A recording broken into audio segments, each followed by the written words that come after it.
Hey there, Henry Fernandez here, and I could not wait to get on the podcast today to talk to you about how to know when it's a perfect match. Wow, it's going to be good today. So I want you to pay attention. I want you to perhaps, get a few people in the room. Maybe when you listen to the podcast, tell someone else about it, forward it to them, because this is going to be life changing. In fact, it is going to answer a lot of questions many of you are asking. It is going to put you at ease. Yes, it's going to put you at ease because I'm going to give you 4 things to look for. And when it comes to you trying to find out if it's a perfect match, is this person who has interest in you, is that really a perfect match? Do I fit into his world?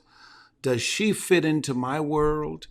Even if you're married, did you enter into a perfect match? And, a lot of times people don't want to deal with this, especially people of faith. We spiritualize things so much. And I know I'm going to get attacked for that because, of course, everything ought to be by the Spirit of God and so forth. Yeah, if listen, let me slow down here because I'm telling you, many people, their lives are total wreck, all because they fail to understand that we human beings, we have our responsibility. We are supposed to make sure that there's certain things in place, in position, in order for God to do his thing. The Bible says when we've done all we can, then we stand. Right? It didn't say, just wait for God to do everything and then you stand. No, there's a role, there's a part we have to play. So I want to talk to you about these 4 things, how to know when it's a perfect match. And these are the 4 things. Number 1, let's go. When you share values, when you share the same values, right? When you share the same values like that person, then okay, strike 1, I got it, or check 1, not strike, but check 1. I check that off because we have shared values. For example, he believes in God, she believes in God. So, okay, great. We share the same faith values. I don't want to say religious values because, you could be a person who attends a particular church that's attached to a particular religion, and this your spouse or the person you're dating attends another church which they're attached to another religion. It's okay. I'm not talking about that. I'm talking about shared values when it comes to your faith. Okay, do they believe in Jesus Christ? Because if they don't, that's going to be a problem because you read your Bible. I'm not talking about the confusion of what man has done to the Bible and religion and it's really polluted the whole thing for many of us. I'm talking about, do you believe in the same God? You got to fix that. And that is why I tell people it's very risky when you attempt to date someone who doesn't share your faith values. I understand you love them. I understand you care about them, but that's very risky because, at the end of the day, and I know many of you are not going to embrace this, at the end of the day, you should never, under any circumstance, choose another person over your faith values. Never. I get that. You ask any woman who has walked away from the faith or sold her faith out to go after a man to say, I love him, I care for him, maybe I bring him in the church later. Ask any one of them, I will tell you they end up losing in the end because men are human beings. We make mistakes, we're inconsistent. And I'm not just talking the male figure. Human beings are inconsistent. We will bail out on you. We will drop you. We are prone to do those things. So you have to always choose your faith over a man. Same thing with a woman. You never, any man who tells you he leaves his faith to go after a woman will tell you you will lose in the end. So you got to share those same values, faith values. Do you believe in God? Do you pray? How valuable is prayer to you? You got to fix that. And remember, we all have our emotions. Women want to get married by a certain age, want to have kids by a certain age. Guys also want to get married. Believe me, many guys, you may think they don't want to. They want to settle down. They want to start a family. They want to go on with their lives. They want to express love, because just as much as women needs love, men also need the same. Right? But you have to look beyond your feelings, beyond, I just want somebody to be with. I just want somebody to spend the rest of my life. I'm planning to have children or just to have sex. You got to put the relationship beyond that. Can the person pray with you? Do they value prayer? What about church attendance?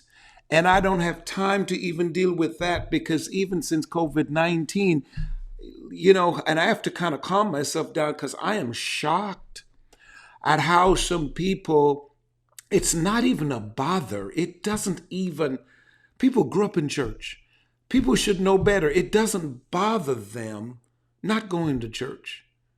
I mean, that to me is a problem, because, and again, people say, well, okay, going to church is not important because, God knows my heart, and I can stream from home, and I get that. I'm not telling you ought to live in church 7 days a week and so forth. What I am saying to you, that God has created the fellowship of the church. Now, there are times you may stream. I get all of that. But it's important that you come together. It's like a marriage. The church is God's bride. Okay? All right? And you got to be careful. You never want to be in a relationship virtually. You listen, if all you want is to date someone virtually and so forth, okay, God bless you. That is not my value. That doesn't fit into my values. Think about that. You got to have somebody with you in your space where you can be intimate with, not just sexually, but to talk, to date, to touch, just to see physically, not through some screen of a phone or a tablet or a computer.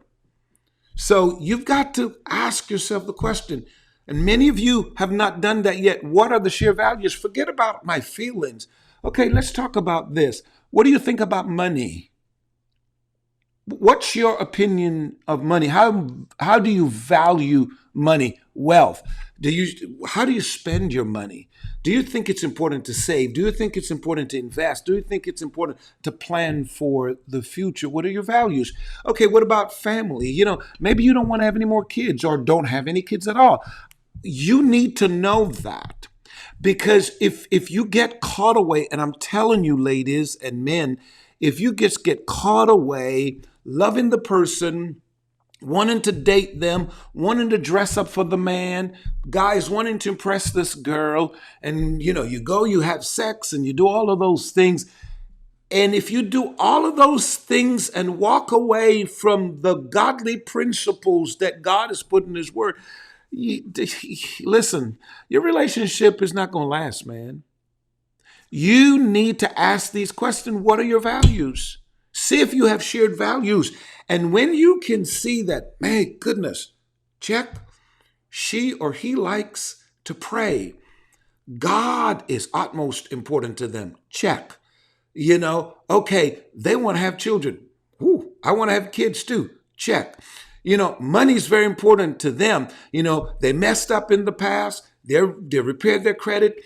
They've got some financial stability. They've got savings. They've got this. Okay, so they value wealth and money and so forth. Okay, check and so forth. What's their value when it comes to, watch this now, when it comes to politics? Because That's a huge problem in this country. Do you share the same values? Now, you may be of a different party. They may be of a different party, but what's your values? I mean, what do you think? Okay, are you going to say we're going to let a party come between our relationship? We may disagree, but we must learn to disagree and still don't allow our disagreement to come between us. So you've got to ask yourself the question, what are your sheer values? And the list goes on and on. So you need to probably listen to this first part again so you get it right. If you're desiring to date, if you're even in a marriage right now, you have to begin to ask yourself the question, even in marriage, do I share the same value as my spouse? Where are the areas we're weak on? Then have a discussion to say, okay, we didn't talk about this before we got married, and we didn't talk about it while we're dating. It's never too late. Let's talk about these things here. How important is this to you? How do you see this? And so forth, and have a healthy communication about that. Number two, how to know when it's a perfect match, when, hey, this person is the ideal person for you. It is when you have mutual interest. When you find that, wait a minute, okay, because you may think it's very simple and nah, not really. We'd have to share mutual interest, and so forth. Listen, if you don't, you're going to have a problem. If you're a person who loves to travel, right? You love to travel and your dream is, I want to travel the world and I want to go places and visit and vacation every year, multiple times a year and so forth. But you're dating a man or a woman who don't want to leave your city and don't feel that you need to travel that much and don't feel that you need to waste money on plane ticket or cruising and so forth. You're going to have a problem. So you need to ask yourself the question, do I share the same values when it comes to our interest? Travel. What about, okay, what are they a stay-at-home person? Do they don't want to go to lunch and breakfast or dinner dates and so forth? You may be a person who love going to the movie. They don't love going to the movie. You got to learn to share values. I know this couple that amazing. It's like he was able to tap into his wife, who, by the way, he loves bike riding. She loves to ride the bike. And how that happened is in their dating, she was never a bike rider, but because he loved to ride the bike, he started having a dialogue with her about bikes and the different types that are out there and all the logistics about bikes and so forth. And she was willing because, again, she figured more or less it sounds interesting because she is also a person who likes to try new things. And all of a sudden, he got her into it so much that she's the one that's pushing him. Come on, let's go for a ride. Because some days he just feel like not doing it. And she'll push him. Let's go for a ride. See, because they're learning that. Because if you don't, what's going to happen is you may have an interest in one area. Your spouse, you're dating or you're married to, doesn't want to. Then somebody's going to suffer because you're going to be stuck at home. And that person has gone out, or you going out doing the things you like to do, only to find that somebody doesn't want to do it with you. Let's say, and I'm not talking about, if you like reading books, right? And you like to just sit down, have quiet time at home reading, and they don't like to read the books. They just like to have the audiobook read to them. That's completely different. It's preference. There's a difference between preference and interest. I for me, I prefer certain things, right? And you have to make sure that your desire to prefer certain things, right, doesn't hurt the relationship because you're not willing to take on the other person's interest. Are you following what I'm saying? Maybe, for example, you are a guy, you don't like cooking, you never cooked in your life, you'll burn water if you could, you're horrible at that. your woman may love the cooking. Well, here's the thing: if you're open to learn, then you can have shared interest, because she will make it enticing, and you would like the fact that she's teaching you, and you don't feel threatened that she's forcing you to do something that you don't want to do, and so forth. So the interest is there, is learning certain things. That, okay, you're interested in games, maybe basketball game, football. I know of a pastor, a couple where his whole family loves football. Well, when he met his wife, she didn't know nothing about football, didn't like it, and so forth. But because she loves him enough, she sat down, kept watching the game, and now she is one of the biggest football fans ever. So you've got to learn to share mutual interest. Number 3, right? How do you know when it's a perfect match? When you are opposite in personality. I got you with that one. When you are opposite in personality, this is the mistake a lot of couples make. You want your spouse to be exactly like you. Wrong. That is a problem. So many women try to go changing men to be like their girlfriend's boyfriend or husband, or how they want him to be. You see your man based on how you have, documented what he should be, look like, how he should act, how he should respond to you, and so forth. And in a sense, you're trying to turn the man into a woman, because that's how women think. The things that you're thinking, that you think he should do and how he should act, that's how women act. So you're trying to change your man into a woman, or what you're trying to do is to get the guy where he's identically like you, his personality, everything. No, when you're opposite in your personality, it's a good fit. So, for example, let's say you are, not good at money, and your personality is, you see a big sale on TV or on social media, and you're ready to go to the store to spend and so forth.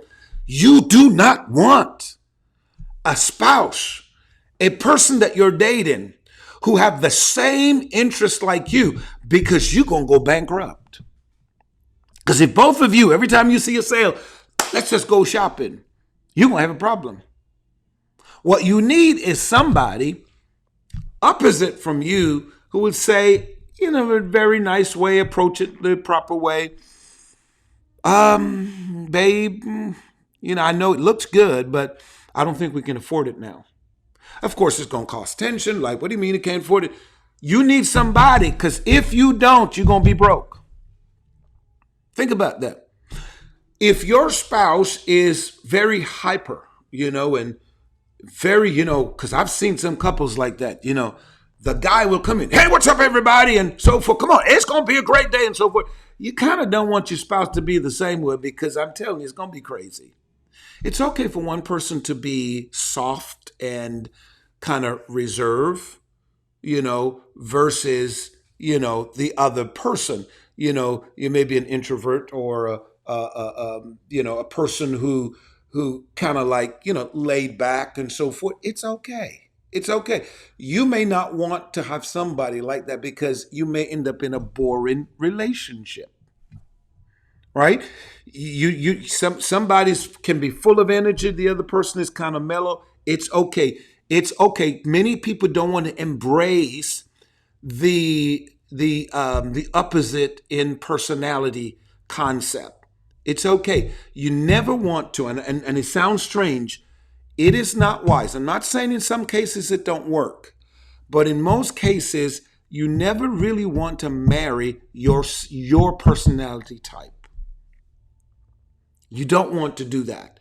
So sometimes it's okay. Embrace the fact that I'm different from her. I'm different from him.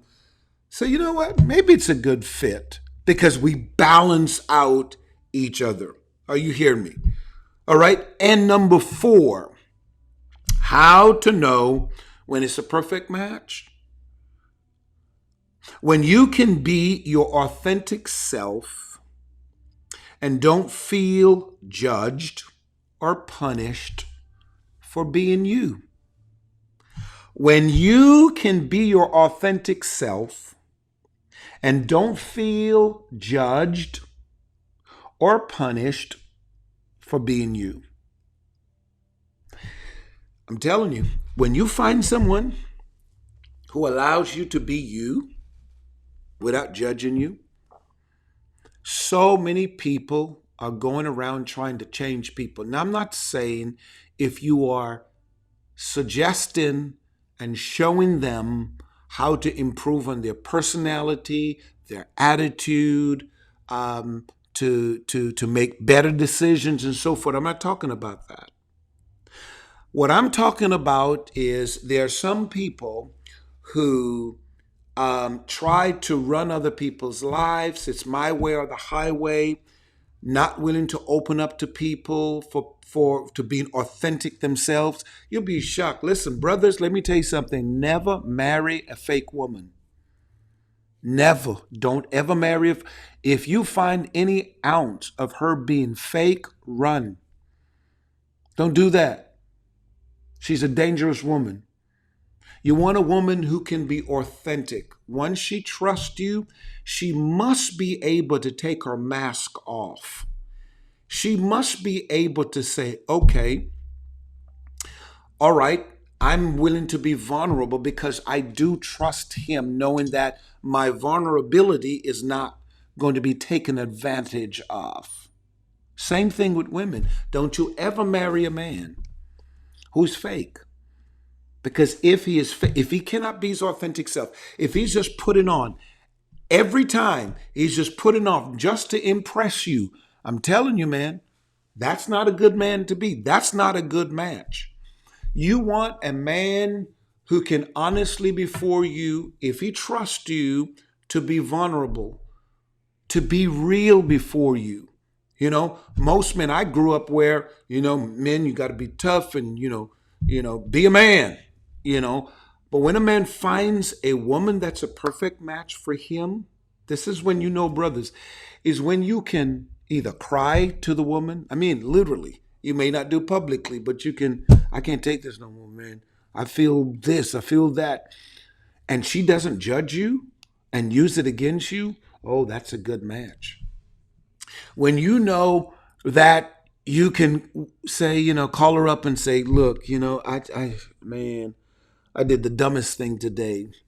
I did this, I did that. I goofed up or whatever it is. When you can be authentic, watch this, ladies, listen to me. If you, every time for a year or 2 years, 3 years, you're dating the guy and you have to always have makeup on, you can never let the guy see you with your naked face, nothing on.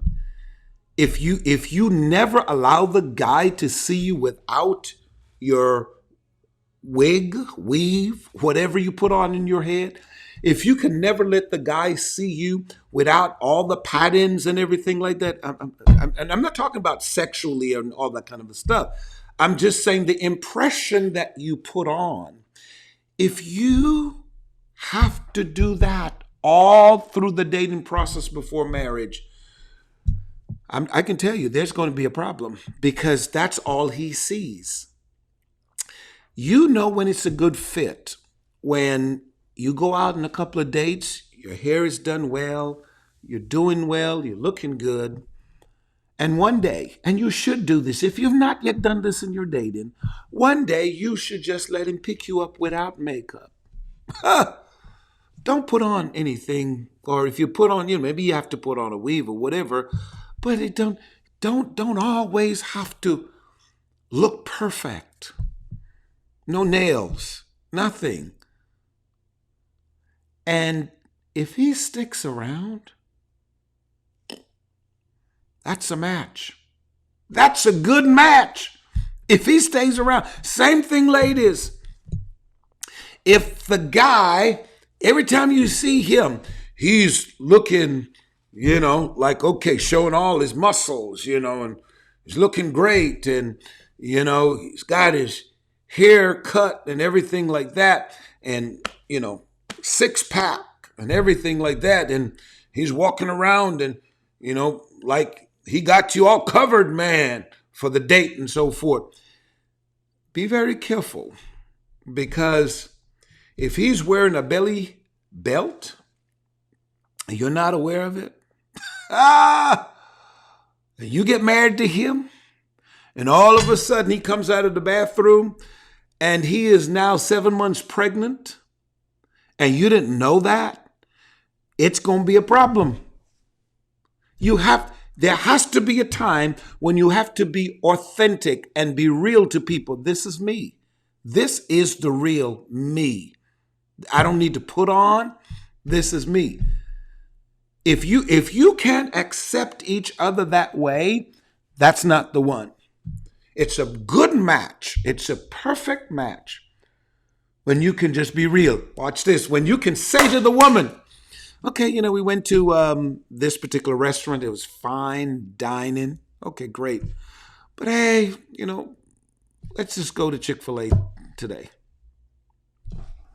I see some of you looking at me. You were about to throw something through that phone and through that computer at me. Calm down. If you cannot go sit with a man at Chick-fil-A because you think you're above that, you're not worthy of him. I hate to tell you, you are not worthy. If all you want him to do every time is to take you to the places you like to go, and no, that's not a perfect match. If all you want is a man to give you money and to feed your cravings and so forth, brothers, run. That's not a perfect match. You want a woman that when you have $1,000 to spend, oh, she's happy. But if you were to come in and says, look, all I got is $10, she's not going to flip. She's not going to cop an attitude, because that alone is going to be stressful. There are many men, their woman is putting so much stress on them because when they're giving money, she's happy and she good attitude. He's not bringing the money home. And it's not a guy who just sit down, don't want to work. I'm not talking about that. But he's really trying his best and so forth. Then she cop an attitude, don't want to communicate with them, throw in smart little words at him. And so many women holding their bodies from their husband because, they're ticked off at him and so forth. Come on, that's not a good match. You want a woman that when you're down, she gets down there with you, comfort you and say, baby, I'm coming down here not to stay. I'm picking you up. We both going up. This is just temporary. We're going to get past this. I believe in you. You've got great qualities. Same thing. When a guy sees a woman, she becomes real. You don't look, when you pick her up and you're like, where you going? Where's your sister? Is that you? You don't do that.